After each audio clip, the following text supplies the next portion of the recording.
leer con un libro de su padre, al que usted apenas conoció, pero dejó un libro. Parece que usted, las escuelas cierran y usted aprende a leer con los versos de su padre, ¿no? Con la poesía modernista. Yo quería incluso añadir a lo que ha dicho Chantal algo relacionado con esto, a título de confirmación, pero incluso de llevar más atrás a la primera niñez la posibilidad de conexión, no me atrevo a decir intelectual, no debo decir intelectual, con la poesía. Los niños están realizando descubrimientos constantemente. Entonces el descubrimiento se convierte en un hábito y por tanto no se estremece ni pasa nada en ello. Bien, las escuelas estaban cerradas, era el único libro que había en casa y efectivamente yo quería aprender a leer, nada más quería aprender a leer. Y sin embargo, a mí se me manifestó un lenguaje que no era el lenguaje convencional y coloquial y del entendimiento de todos los días. Y yo no me sorprendí. Consideré, era un descubrimiento infantil más, y la poesía llegó a mí, no sé cómo puede llegar el agua como ayer noche, que llegó con perfecta naturalidad, aunque fuese un poco violentamente. Por tanto, sí, Chantal, sí. Esa capacidad receptiva yo pienso que se da muy pronto. Es interesante porque hablas de naturalidad, pero a la vez yo tengo la sensación muchas veces que solo lo desconcertante lo asimilo con poesía. Sí, pero no hay problema. No. Porque de niño todo es desconcertante. Claro. Todo de alguna manera es poético. Iba a decir eso. Ah, pues perdón por haber...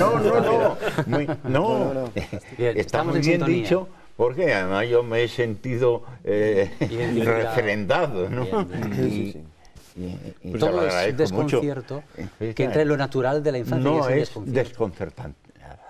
Claro. Si todo lo es, nada lo es. Pues todo y nada. Y perpetuar ese desconcierto, pues es allà on venies tu, ¿no? Sí. La poesía es la manera de perpetuar esta sensación o esta percepció de la realitat, no? A mi m'ha impactat una frase que he llegit de l'Albert, que poder té a veure amb això, o poder no. La frase que t'he llegit dius: hi ha alguna cosa de repugnant en això d'estendre síl·labes. A mi m'ha impactat i m'ha desconcertat. Hay algo de repugnante en eso de extender síl·labes.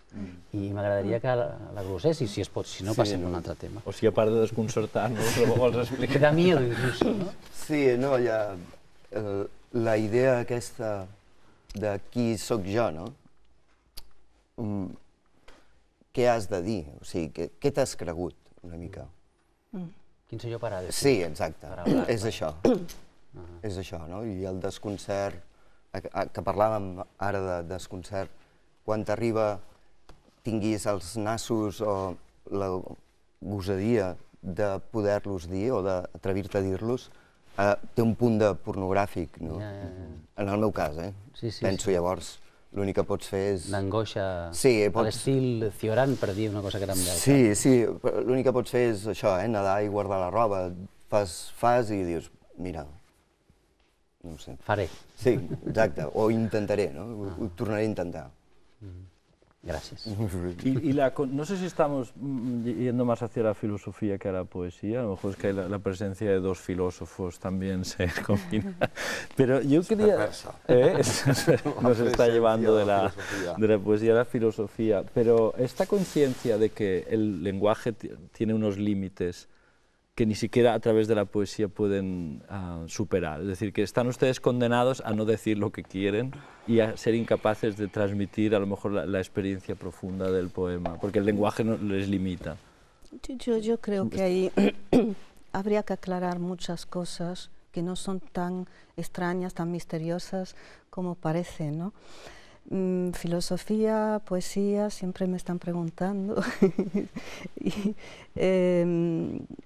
yo tengo muchas respuestas, pero demasiadas, ¿no? Pero yo pienso que se podría decir que son dos ámbitos. Uno consigue lo que quiere por medio analógico, por la analogía, y otro por medio causal, ¿no? O sea, son dos tipos de...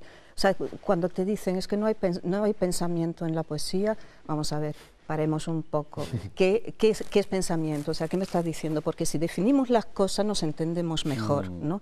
Entonces, pensamiento, ¿qué es? Razonamiento hipotético deductivo. Entonces, pues no lo hay en un poema, ¿no?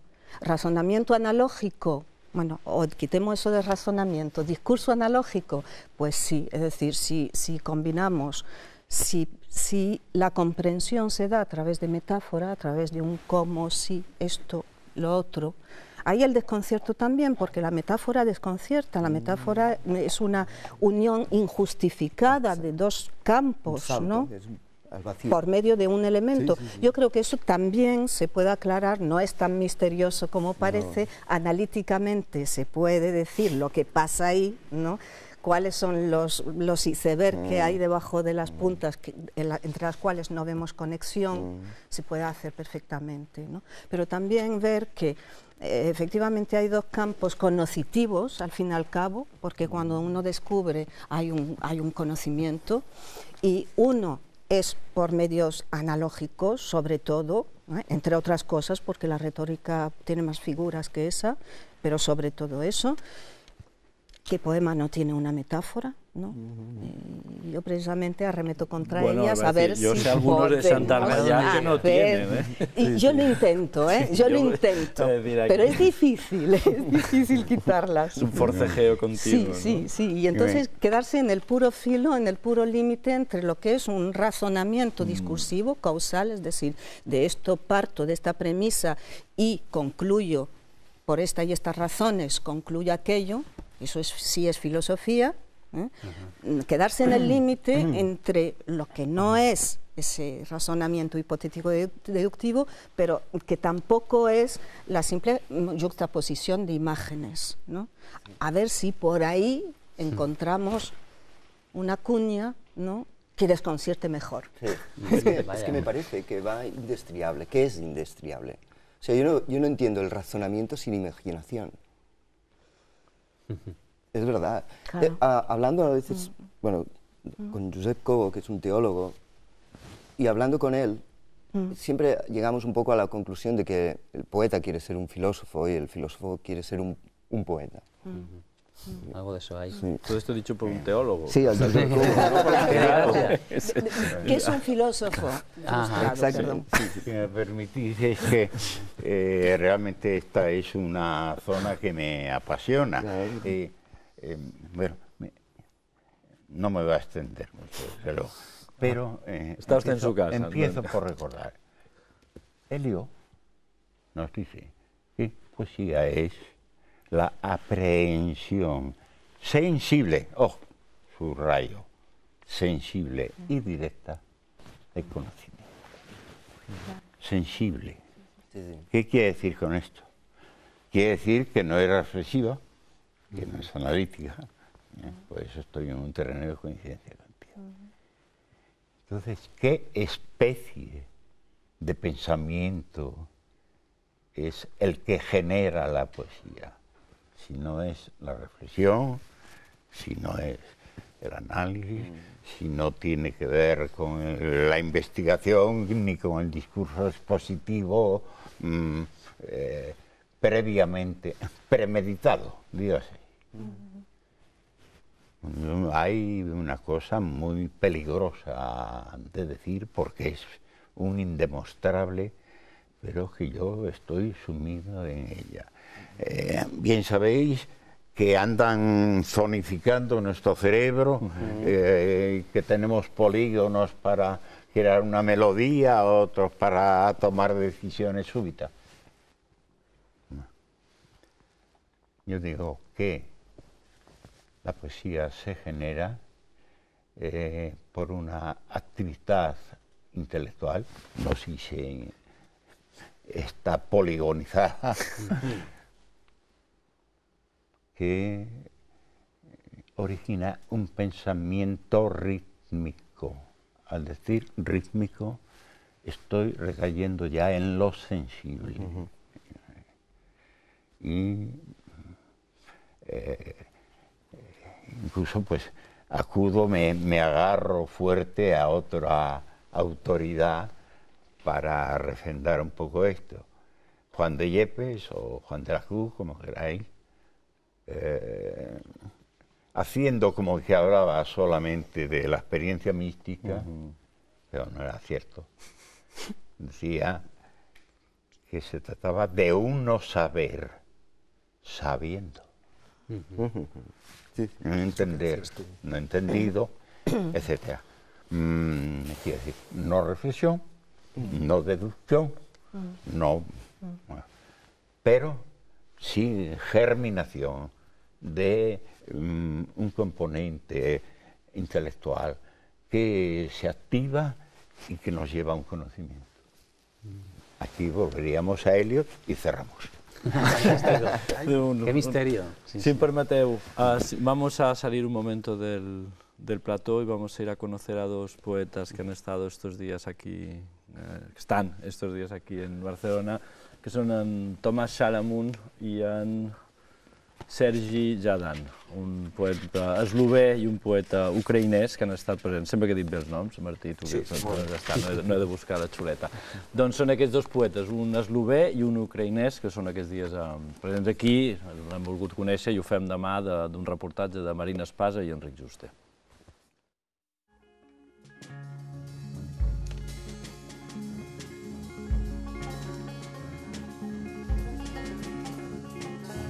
I'm Tomàs Šalamun, a Slovenian poet. Strangely enough, you know, poetry in Slovenia traditionally was really strong, and even now it's very strong. I was raised as a Francophile, but nothing really came from France for me, but it came from the United States. So in the last 40 years, I was many times in the States. So now, living Slovenian poets have more translated books in the United States than German and Italian poets combined. I will read a short poem called The Deer in Slovenian. In Slovenian is Jelen. Jelen. Najstrašnejša skala, bela, bela želja, voda, ki izviraš iz krvi. Naj se mi oži oblika, naj mi zdrobi telo, da bo vse v enem. Žlindra, okostja, prgišče. Piješ me, kot bi mi zbiral barvo duše. Lokaš me, mušica v drobnem čovnu. Razmazano glavo imam. Čutim, kako so se gore naredile, kako so se rodile zvezde. Spodmaknil si mi svoje teme, tam stojim, poglej, v zraku, v tebi, ki si daj zlit in moj. Zlate strehe se ukrivljajo pod nama, pagodini listi. Ogromnih svilenih bombonih sem, nežen in trdoživ. Meglo ti potiskam v sapo, sapo v božjo glavo v mojem vrtu, jelen.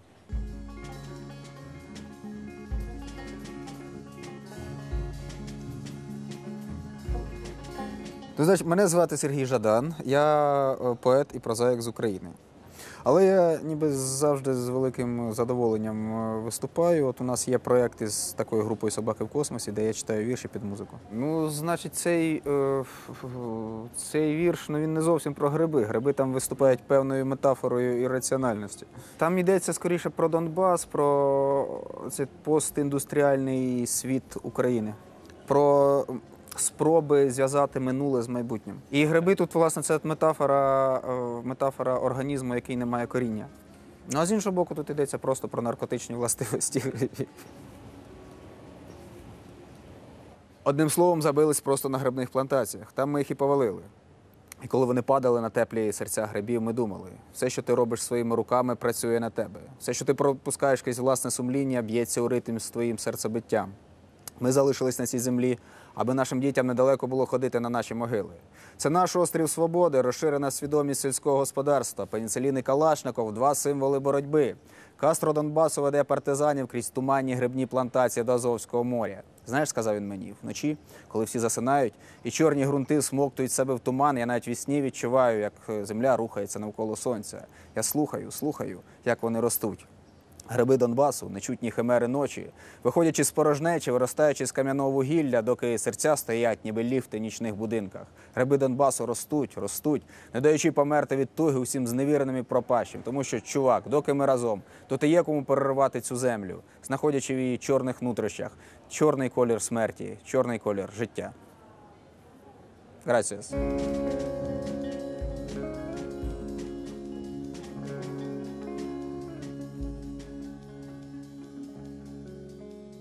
I després d'haver conegut una mica en Sergi Jadan i en Tomàs Salamun, poetes ucraïnès i eslovè presents aquests dies a Barcelona, seguim aquí amb aquesta tertúlia subversiva.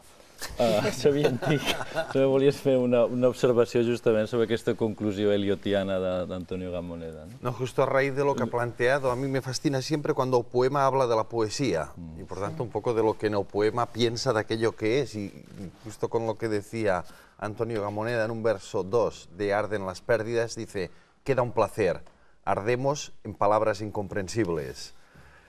Que bien podría ser un poco ese acercamiento, ¿no?, a la palabra que se supone que tiene que decir o pensamiento de las cosas y aclararlas, y que muchas veces es precisamente ese no saber sabiendo. Pero sabiendo, ¿no? Efectivamente, yo no me atrevo. Si bien no abre, quizás no lo pensé nunca en términos de liberación cuando escribí esas líneas, pero han sucedido. Y ahora que me lo dices tú, pues digo que suena ahí. Sí, sí. ¿Y tiene que ver una frase de Chantal, que ahora leeré, con esto de lo que hablamos o no? La frase de Chantal es: construimos ideas por temor a contemplar la enorme trama de lo que acontece a cada instante. Sí, a ver, la realidad permanecerá siempre incomprensible, es decir, incomprensible, no prensible, conjuntamente, ¿no? Comprensible, inaprensible también, porque ese es el gran misterio, es decir, no podemos inventar, podemos revelar la realidad, pero revelar es siempre cubrirla con otro velo, volver a velarla. O sea, podemos... O cegarla. Sí. El revelado de los carretes antiguos que se ¡pum! Con es decir, a veces las cosas se nos aparecen, como Sartre, a quien has citado también, pues mira, está presente de nuevo, ante la raíz que tenía en el parque, y que le produjo la náusea famosa de su libro La náusea, ¿no? Porque de pronto la vio como existente. O sea, ya no era la raíz abstracta, la raíz concepto, idea, la raíz palabra, con lo cual el filósofo se siente muy a gusto, sino una raíz ahí, algo que existe. Y ante eso le produjo el vértigo, se le produjo la náusea, ¿no? Porque el que está en las ideas no está acostumbrado a esa realidad que forcejea con ella, ¿no? Pero en las ideas. Entonces, lo que acontece ahora aquí, en un instante, es una chispa y luego, ¡puf!, y luego ya la queremos interpretar. En el momento en que la interpretamos, la perdemos. Hay un libro extraordinario de Clarice Lispector que se llama La pasión según G.H., que es simplemente es toda una novela, pero la única acción de la trama es una mujer que está en su piso y se encuentra una cucaracha y la mata sin querer. Y lo que le sobreviene es tal, esa conexión exactamente con lo que realmente está pasando, que bueno, te lo cuentan toda una novela, porque hay como para contarlo, porque es esa conexión que normalmente no se da, porque hay esa separación entre lo que te pasa y tú. Yo esa creo es que la mente, ¿no? Exacto. Esa es la mente la que forma la distancia entre eso y tú. Pero cuando tú conectas con eso es tan enorme, o sea, que no podrías andar por la vida continuamente abiertos. Es como, son brechas, ¿eh? Son brechas. Normalmente hay una mampara con esa distancia que forma la mente. También es una pena, pues supongo que el animal está más en... No es que tenga contacto, es que está en... Pero el animal no puede escribirlo.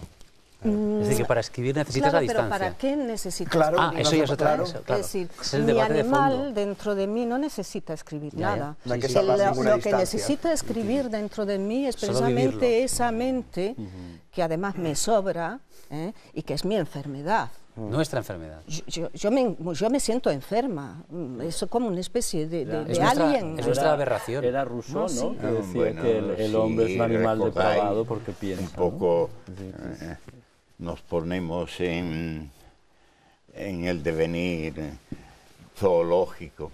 El homínido probablemente le ocurre como el animal tiene conocimiento de esos objetivos. Un alimento, y sabe que existe ese alimento cuando lo ve y conecta con su necesidad de comer. Algo de eso pasaría en el homínido hasta que de repente se pone de pie, es capaz de articular la fonación y aparece, es una simplificación excesiva, pero aparece el pensamiento. Aparece, cuando menos, algo importantísimo. Al adjudicar una determinada fonación a una cosa objetiva, crea la representación mental de esa cosa objetiva. Y a partir de ahí, ya hay la cosa y otra cosa. Llegamos al último y más joven de los maravillosos poetas que hay ya en este momento en el planeta. Sí, sí, está bien explicado. Representación mental. Es salir del aquí y la el... palabra. Es salir del aquí y el ahora. Claro. Cuando un gusano sale a comer, no sale a ver si come. No, es verdad. No sabe, no lo sabe. Exacto, ni siquiera sabe si va a comer. Estamos en esas palabras, estamos en ese lenguaje que nos fuerza a establecer, a intentar establecer un contacto y un acuerdo mediante ese lenguaje que estamos precisamente poniendo en duda y que es nuestro objeto. Y además te entiendo muy bien, antes cuando has hablado de que estabas